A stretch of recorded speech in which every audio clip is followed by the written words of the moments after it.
Вітаю всіх! З вами гісторик Андрей Берестовский.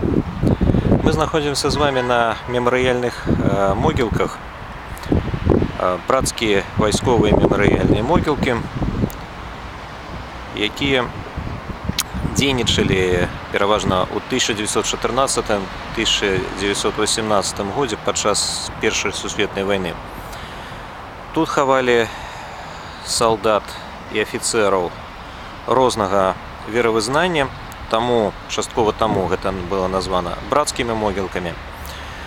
Калі мы можам параўнаць з знаходзячымся недалёк адсюль, у некалькіх, можа, 5-6 кіламетрах адсюль, Масюкоўшынскім мемарыялам, дзе мемарыяльныя пліты так больш-менш раскіданы, то тут яны кампактна, мемарыяльныя дошкі знаходзяцца ў цэнтры, каля далей гэтай невялічкай часоўні, нават вакол яе. І гледзячы на тое, што межы гэтых могілак ідуць па перыметру побач з вуліцай Веры Харужай. Даволі значная тэрыторыя. Аднаўленне гэтых могілак як мемарыяла адбылося ўжо ў гэтым 21 стагоддзі. Існуюць розныя дадзеныя, хто мог быць тут пахаваны акрамя вайскоўцаў. Ёсць звесткі, што тут хавалі таксама бежанцаў Першай сусветнай вайны. Можа, хтосьці, хто ведае мяне асабіста, зацікавіцца, навошта я вывучаю вайсковыя могілкі, калі гэта ўсё, што звязана з вайной, мне не асабліва падабаецца. Хутчэй за ўсё, такі добры напамін не толькі у плане вывучэння могілак і мемарыялаў Мінска, але і добры напамін таго, што бывае з людзьмі, калі яны ідуць на вайну. Здаецца, ўсё, што ад іх застаецца, гэта такія пліты. І прычым гэта ў лепшым выпадку. Я зрабіў каля 20 кадраў, нават крыху больш, гэтых мемарыяльных пліт. У канцы відэароліка можна будзе убачыць.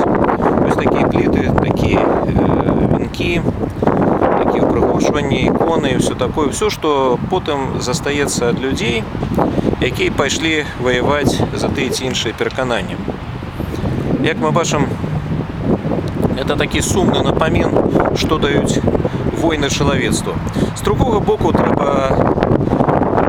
ёсць за што сказаць дзякую ўладам горада і гісторыкам, якія зрабілі даволі добрыя пліты.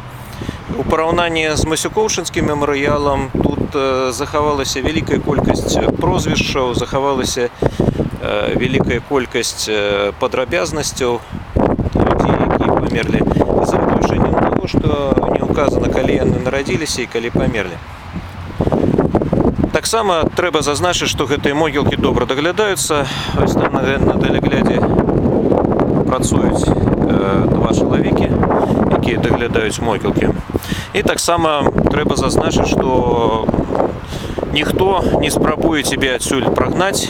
Калі я рабіў фотаздымкі, яны мне не зрабілі ніякіх заўвагаў. Час ад часу гісторык можа сутыкнуцца з такім падыходам, што «А што ты тут робіш? А хто табе дазволіў? А дзе твае паперы?» У адным выпадку прыйшлося нават прымяніць элемент самаабароны ў пэўнай сітуацыі. Але гэта ўжо лірыка. А фізіка ў тым, што вось што бывае з людзьмі, якія ідуць на вайну, і вось што ад іх потым застаецца. Яшчэ цікавы момант, што тут можна вось так хадзіць, можна здымаць, можна вывучаць.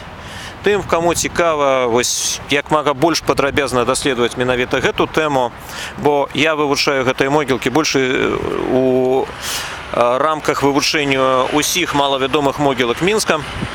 А тым, каму цікава менавіта гэты момант гісторыі, могуць прыходзіць і здымаць, і ніхто замінаць не павінны. Але трэба памятаць пра тое, што тут нельга адпачываць, тут нельга выгульваць сабак, тут няма дзе прысесці, вось акрамя гэтых бардзюраў, што таксама не пажадана. І апошні момант пра гэтыя могілкі скажу, напэўна, у тым, што у інтэрнэце знаходзяцца самыя розныя звесткі пра гэтыя зніклыя могілкі Мінска. І не ўсе гісторыкі пагаджаюцца з межамі, якія адведзены. Ёсць, паколькі гэта ўсё было вельмі даўно, ёсць самыя розныя моманты у тым, якія тут межы, хто тут пахаваны, наколькі адпаведна архітэктура часоўні і вось элементы ўпрыгожвання вакол могіл, наколькі яны адпавядаюць зыходнаму варыянту таго, што тут было. Ось, таму гэта тэма, якая можа быць даследавана яшчэ далей. З вами быў гісторык Андрэй Берастоўскі, Мінск, 19 красавіка 2018 года.